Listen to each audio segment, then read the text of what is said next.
You keep using examples, gassing Jews. We know through history, we all saw the acts of Hitler.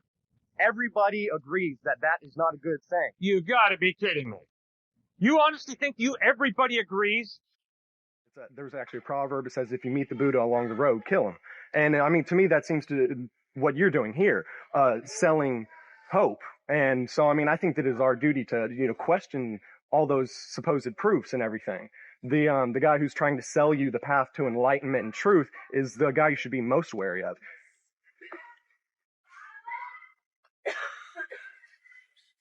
I wasn't under the impression that I'm selling anything. Well, the books. I mean, The books? What about the books? I thought they were selling books back there. Are you guys selling books back there? The books are free. Oh, okay. So if you'd like one, go right ahead and take I it. stand corrected. Why did you jump to that conclusion? Because I've seen, this is the first instance I've been up here. This is my first year up here. First instance I've seen people espouse, promulgating, God and all that. And in Houston, every time I'd see it, they were doing what the girl was actually just talking about here, saying everyone's going to hell. And maybe it was a personal vendetta against people trying to posit their own ideas. And sometimes I see people that are very clever at doing that, and I just want to be able to try to give them a good debate. Thanks for your honesty. Because you always ask every time someone gets off, right before they leave, what they live for and their view. And I believe the whole purpose is an individual existence. You can't look at it without the context of society. We've always had society, and the whole process, the whole existence, like what our purpose here is what we're doing right now, the collective deliberation, putting forth you take your experience, what you learn from life, and you have to bring that to the table. And when people just stand by and let people control the whole situation, that's a lack of living up to your purpose in life. Which is? Taking whatever it is you believe, whatever it is you have learned from experience, and coming up and bringing that to the table of society and getting it out there in collective deliberation. Ben Franklin sets up this whole thing beautifully in his autobiography. That's what the whole idea of community is about, is, the self. In the whole thing, he talks about the self, but he never talks about a private self, is because the self that matters is the communal self, what we give to each other and what we can take from each other so we can, better our way of life, how we live, and come to know whatever you may call it, come to communion with God, or an actualization of self, or, however Thoreau talks about going out and, being aware of the, this in tune acuteness to the life and all these different processes and different beliefs. And you have to be able to, give everybody an equal share, I guess. And it's living up to your own responsibility, coming up here and putting your own ideas forward and letting them, debate and dance with everybody else. Have you found a better way to promote life than what Jesus Christ taught and modeled? Well, no, but I see that's Jesus Christ's way is one of many. And I mean, it's not necessarily that one is better, objectively. One is only better subjectively in person. Jesus Christ's teachings are better for you, but to a person from a different culture, it may be something completely different. When Emerson talks about the tradition, he frowns upon tradition, saying that we're the present generation being thrown out into masquerade in the clothes of their forefathers is, a wrong view. This tradition is given to us from our, fathers and their fathers before them. It's not, your grandfather's old coat that you're going out masquerade in this negative, imagery that Emerson uses. It's, your father's old jacket that's given down from your grandfather. It's a piece of your own personal history. That's why Christianity works for people who'd had Christianity in their past, whereas Buddhism would maybe work for someone who has more tendencies towards that. It's not that one is above the other. We all see it from different lenses, and whichever one's, coalesces with our experiences and our tradition is the best one. Whatever coalesces with your tradition? Yeah, so let's say, one? Christianity may work better for certain experiences than Islam.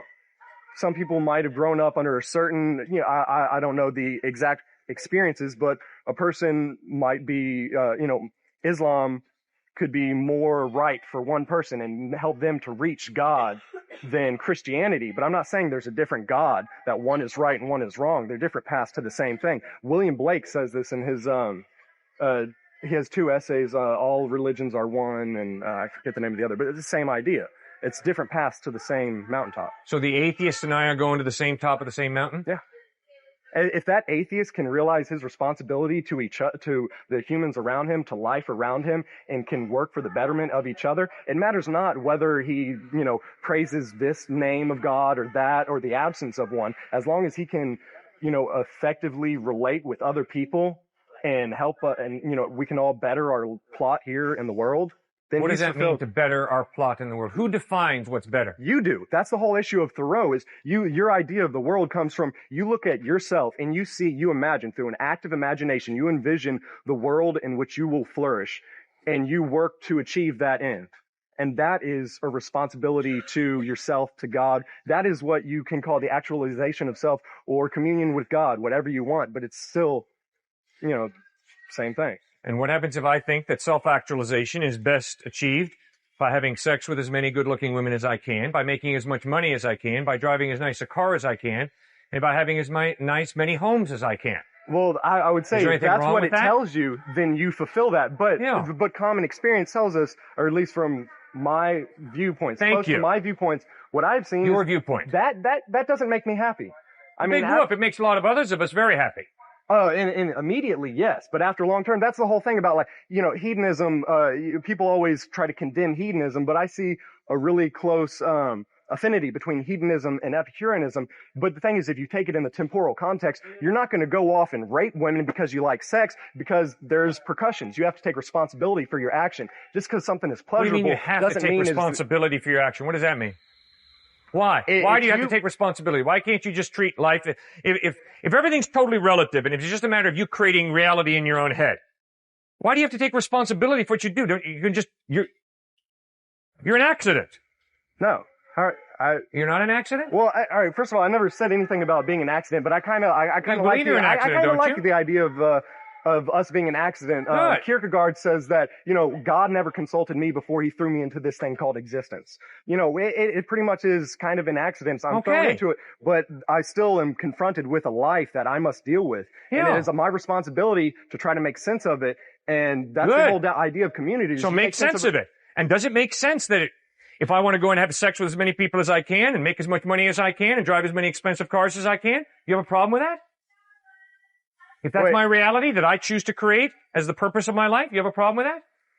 But the thing is, I know where you're trying to lead with that, but that doesn't. No. Just answer me, man. Come on, speak to me. Don't give me this garbage about you know where I'm going. One more time. Just talk to me, man. There's a difference between just whimsical notions of happiness and your own true will. Oh, really? What's the difference? And where do you get off telling me that if I want to have sex with as many good-looking women as I can, and I want to drive as many as expensive cars as I can, that I'm not being sincere to myself?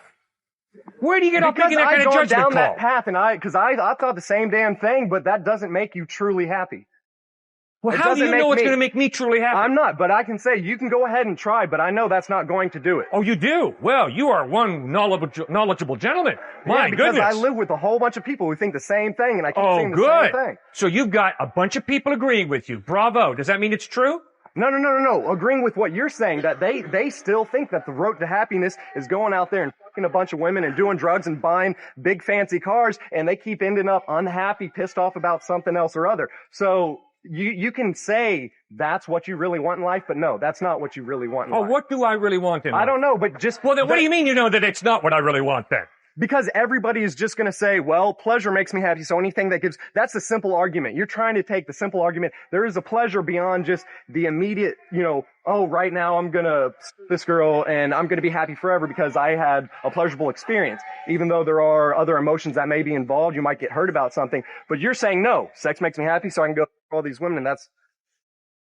No, that's... According to your worldview, you have no basis to tell me that if I think gassing Jews is the right way for me to experience happiness and to help my culture, my country get better, you have no basis that I've heard yet of telling me, no, that's wrong, that's not right. The basis I'm using is the whole fact of what I've been arguing is this collective deliberation is a history of things. We have been taught by history that those are wrong things. You keep using examples, gassing Jews. We know through history, we all saw the acts of Hitler.